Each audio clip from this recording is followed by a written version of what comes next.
everyone, welcome to another episode. I'm excited to introduce my special guest, Alaysha. Hey, come check out my story. Warning. Behind the High School Smile is a student-driven podcast produced in the Spark Studio by real high school students with real talent, real voices, and real stories. The podcast is a learning opportunity, and when we learn, mistakes happen.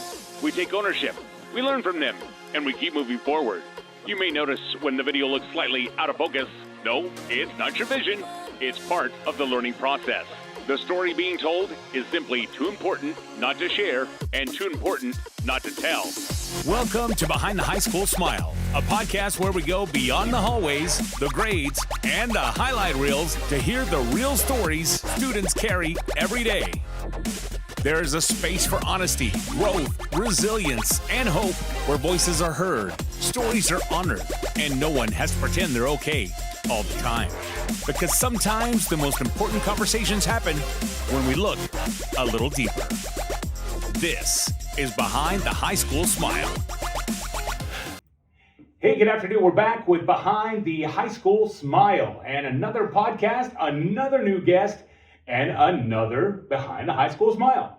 So we're excited today. We've got Alaysha. Good afternoon, Alaysha. Good afternoon. How are you today? I'm doing all right. Great. So Alaysha, you come to us from the morning track, and so you're here with us in the mornings here at Triumph.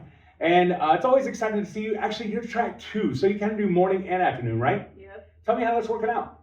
It's working out pretty well, although when I was trying to get a job, I was going to have to contemplate moving from one track to the other. Right. Do you feel that there's maybe one track that's maybe possibly better in your mind over the other ones? Is there a reason that you picked track 2? I picked track 2 because I wanted to wake up in the mornings to have a consistent sleep schedule. Right. Also, lunch. That makes absolute sense. So, we always put like a kind of a questionnaire together, and it just kind of gives us a little bit of insight about what we can talk about and what we can't, okay? Or what's maybe a little bit too uncomfortable.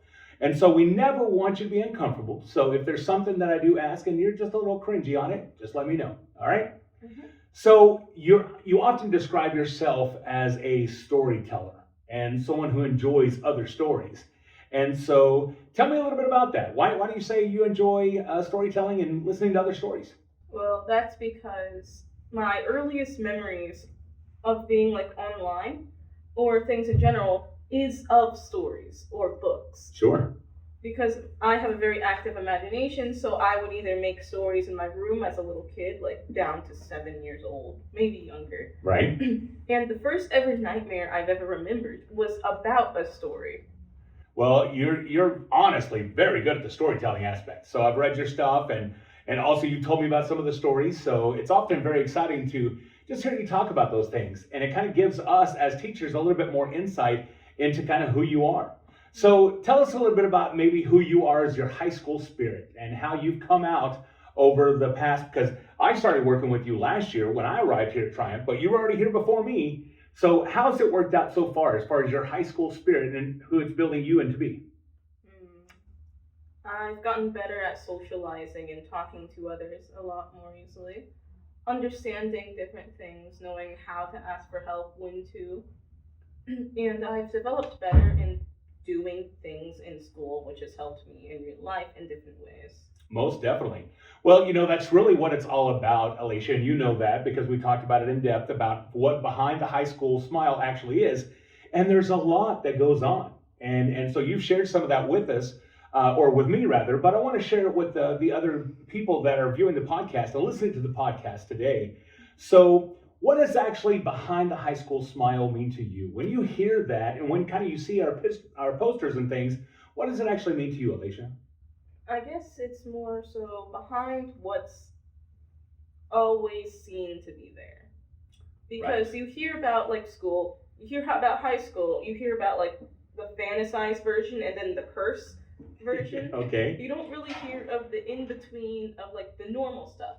Exactly. Not the fights, not the drama, but just the really regular stuff that happens, or sometimes the funny things that might happen in class that aren't always mentioned. Right.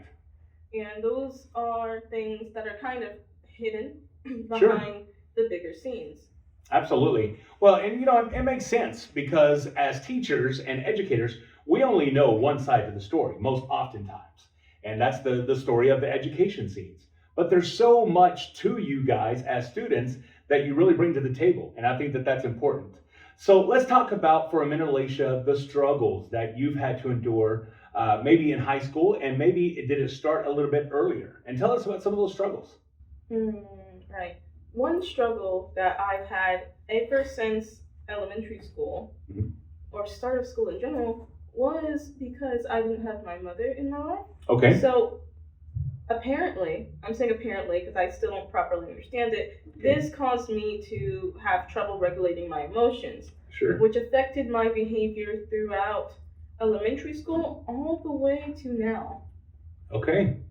along with the ADHD I have. So those combinations weren't very good. Right. So let's elaborate on that a little bit with the ADHD. Oftentimes there's some medical diagnosis in there. So what do you think is the hardest struggle for you with regards to ADHD and how it applies to high school today? Maybe working when I need to, Mm-hmm. or even when I want to, and properly, I guess, not focusing on things properly, or trying to stay on track when I have to like answer a question, write something, because I'm scatterbrained. So I'll accidentally veer off into something else like I do when I'm talking. Okay. No, that's awesome, as a matter of fact. And the reason I laugh is because you actually shared with me an amazing video, and I'm actually going to show it here in just a moment to our people that are watching. But in this video, and I want you to explain a little bit for us, kind of set it up. But in this video, it talks about ADHD, and it talks about how there's so much going on to someone who does struggle with ADHD. Tell us a little bit about that video. I remember it was the short one, right? It was the Reels. Yes. Mhm. So, I struggle to listen to people sometimes. My dad calls it selective hearing. But she still does great, by the way. He also has it. So Okay. I tend to get frustrated at him because when he's focused on something, because he'll pace around the house and think when he has to redo his schedule, or when he's working on something on emails or on his phone or anything, you can talk to him. He'll take a few seconds to respond. Right. But that's because his brain is focusing on what he's already planning, what's in front of him, something else too, probably, what happened 10 minutes ago. Right. And then he has to catch up with what's going on right now. Sure. So Okay. he doesn't respond just yet. And it also is related to how every time someone enters my room at home, I turn off the TV. Okay. I turn it off, I pause it, because at the same time they're talking, I also hear what's going on the TV. Right. So it just gets to be too much. Mm-hmm. That makes absolute sense. Well, we're going to show the video right now, and so just check this out. It's a very quick video, and then we'll come back and talk about it just for a moment. All you have to do is listen to what I'm saying. Sounds easy, right? I'm going to quickly tell you the 3 reasons why people with ADHD can find listening a bit tough. Reason number 1, poor sensory filtering. My brain doesn't naturally block out the background noise, so I'm not just hearing what you're saying, I'm hearing literally everything that's going on around me. Reason 2, fragile attention. Listening for me takes an active effort. It's something I'm really focused on, but one random sound, one random thought, and suddenly it all slips away. Reason number 3, stress response. When I can't properly hear what you're saying to me, even though I'm trying really hard, and I'm distracted by all the noises going on around me, that can be really stressful. Now imagine being told, why aren't you listening to me? Why don't you just pay more attention? That's what it feels like to have ADHD out in the wild. So great video. I was really impressed with the video itself, simply because when I watched it, it made absolute sense. Because even I find myself in those moments sometimes when I've just got so much going on and my head is just going. And if I have something else in the background, it just kind of just starts to overload everything. Is that how it feels for you? Yeah, also a tip for the video, cover the subtitles. Cover the subtitles. Yeah, there you go. And it does make sense. And hopefully that you've watched that, you know exactly what we're talking about. So a little bit more about the struggles, because you said something that was really interesting for me, and that was talking about how you felt a little bit detached from reality. Tell me about that. Yeah, because of the struggle of like interacting with other kids and such, and also growing up as an only child along with dad being busy, so I didn't go to many events, or I didn't I only went to a few places after school, like every day, where I would interact with a lot of other kids. Sure. And even then, I kind of was a loner in many ways. Okay. I never got that close to anyone. But that was because I was stuck in the stories I liked so much, making some of my own, or just watching them constantly, or imagining them in my head. So more often than not, I was in my room than outside, even in the summer. Okay. Well, it makes sense for sure, because some people do feel like that. I even have days still that it kind of feels like what I would call a Picasso picture, when things are melting and kind of just things that are just kind of, it doesn't feel real. Kind of subreal, I guess. Or yeah, it feels real in the moment, but then at the end of the day, you realize you don't remember what happened at all. Exactly. That's how it was for me for multiple years. Sure. Now, one of the things also that you really don't have a big problem with this anymore, if you did in the past, because you're a very good advocate for yourself, and so you know how to ask for help. But in our questionnaire that we talked about, you talked a little bit about that. You had some difficulties asking for help in the past. Yes, I struggled with the same way I struggled to put like my thoughts into words on paper initially. I struggled with that a lot in middle school, and I got better with it over time and help. And it was the same with putting my thoughts into words. Okay. Because there was so many thoughts, and I had to figure out what I was actually trying to say and not what my thoughts just veered off into, and I couldn't really decipher it for a long time. So I didn't know. And there was also the self-hate. Yeah, that also was a big part of it. I understand. But also something that you did share with us, which I'm so glad that you did, because again, it gives us a little bit of insight into what's going on behind the smile. And you're always bubbly. You're a very positive person. And I always love the stories you come in and tell me. And you ask first if you can share with me, and I love it. But there was a time, maybe briefly, maybe it was long term, but that therapy was a part of kind of facing some of those struggles. Tell me about that. Yeah, it was counseling, I think was the official word for it. I had that in middle school. Okay. One time, I think once a week or a few times every week, something like that, I would go to this building and I would go and talk to this woman who was really nice, and I would get to talk to her for a while. And I usually quite enjoyed my time there, but it was kind of, that's when I started being able to actually talk about things, because me and my dad were used to be very distant from each other. Okay. Like, you know how you sometimes like take a step back and spend time with your family? Most definitely. That didn't start happening until 2 years ago when my stepmom came into the picture. Okay. Because that wasn't a thing for us at all. Right. So I got to process things, because I process things a lot better when I'm talking to someone, when someone can give me feedback. Okay. Or when I can revisit things again and again with the help of someone else. Because of those things that were included in the therapy, I was able to basically decipher what I needed, mature, I guess, and many other things a lot quicker and more smoothly because of that. And that maturity thing comes for a lot of students. It comes at different times, obviously. And as a parent and an educator for a long time, I can see those things that come to be. Another big aspect that you mentioned helped you a lot was actually the time that you spent with big brothers, big sisters. Yep. Yeah. It was a thing that I got, like, it was in elementary school mostly. I think 4th, 5th grade, maybe. I had two. And I remember they helped me a lot with the self-confidence problem I had, because while I liked stories a lot of them were based off of songs, and a lot of these songs that told stories weren't exactly good ones. Right.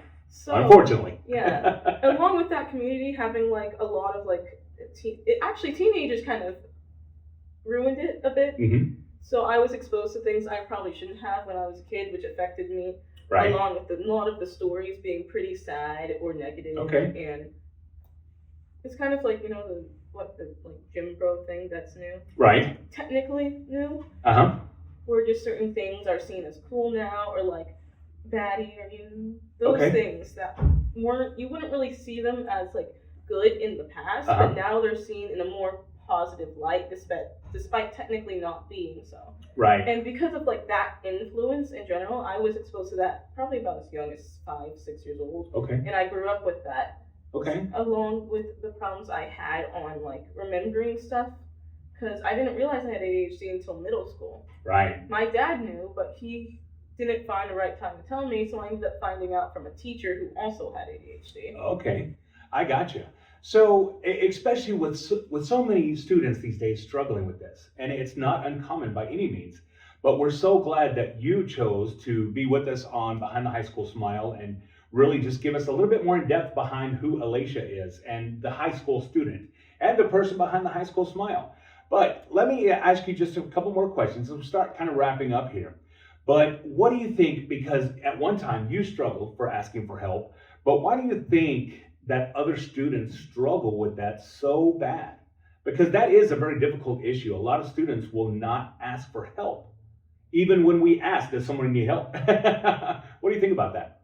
It's because you don't feel capable when you can't do it or figure it out yourself, I would think. Okay. You feel, I don't exactly know why, but when I would have to ask for help, I would feel like I didn't deserve it. I would feel not capable, and I would dislike that I had to ask for help because it felt like I was making a mistake that shouldn't be a mistake. Sure. And that it was somehow unacceptable in my own head that I needed help and how bad it was. Right. Or that felt so simple once it was explained, then it was just misunderstanding or stuff like that. Because it's like when you think something looks so simple, but then you look at it and it feels complicated. So now you have to ask for help. And then it feels like it was simple once it's explained, and that kind of creates a negative effect in your head. Right. Yeah, absolutely. So what I want you to do right now, Alaysha, is I want you to just take just a brief moment. I want you to think about it for a moment. And I'm going to be asking this pretty much on every podcast. But if there's maybe one specific person that maybe you have in mind, or maybe it's a general message, whatever, I would like you to look directly to that camera, and I'd like you to just say a few words to maybe somebody who else is struggling behind their high school smile. What would you tell that person or many students?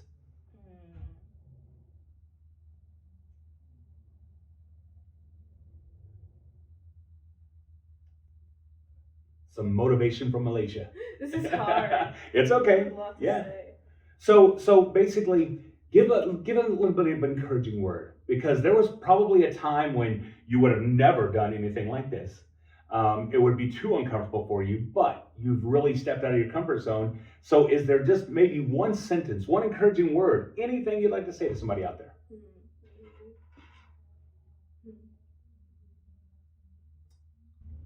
If you can't ask for help from a teacher, ask for a friend. And if your friend also needs help, both of you should go together to ask. If asking on your own is hard, find someone to ask with you. Awesome. That's it. Just always be able to ask for help. Because even as adults, and I tell my own children this because I still have high school children at home, and I tell them the same thing. Never be afraid to ask for help. It's okay to ask for help. Doesn't make anybody weak, doesn't make anybody stronger because they don't ask for help. It's a good thing to ask for help. Don't you agree? Mm-hmm. Absolutely. Well, Alaysha, I just want to ask you one more time, is there anything else that you'd like to share about yourself? Maybe something somebody doesn't know about you, or maybe that would help them get to know who Alaysha is? I have a funny moment. Okay. All right. So one time, She is very funny too. I think this was last year. I came to school with talkie powder, and someone in the classroom called me extra black. Okay. Big seasoning to school. Okay. Well, hey, if that's your like and that's what helps you out, then you do you, girl. Mm-hmm. All right. Well, Alaysha, thank you so much. We appreciate you for being on the show and just sharing with others, because you never know who might hear this. And they might also say, hey, that was my struggle too. And maybe it helped them be able to come out of the box just a little bit more. What do you think? I hope so. Hope so too. All right. So we found out today what is behind Alaysha's smile, behind the high school smile.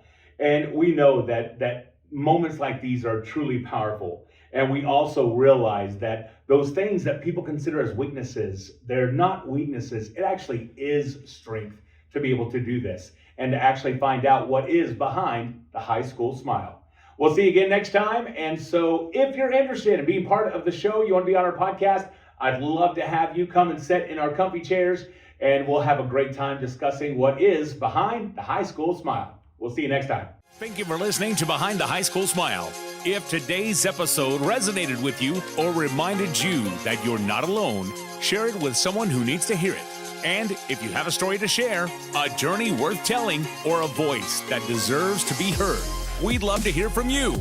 Consider being a guest on Behind the High School Smile and help us continue the conversation that matters. Be sure to follow, listen, and stay connected on Spotify at spotify.com/TPHS Spark Studio. Until next time, keep showing up, keep growing, keep moving forward, and remember, your story matters, even the parts behind the smile. Hey, we're looking for high school students with amazing stories. Apply now to be on our podcast.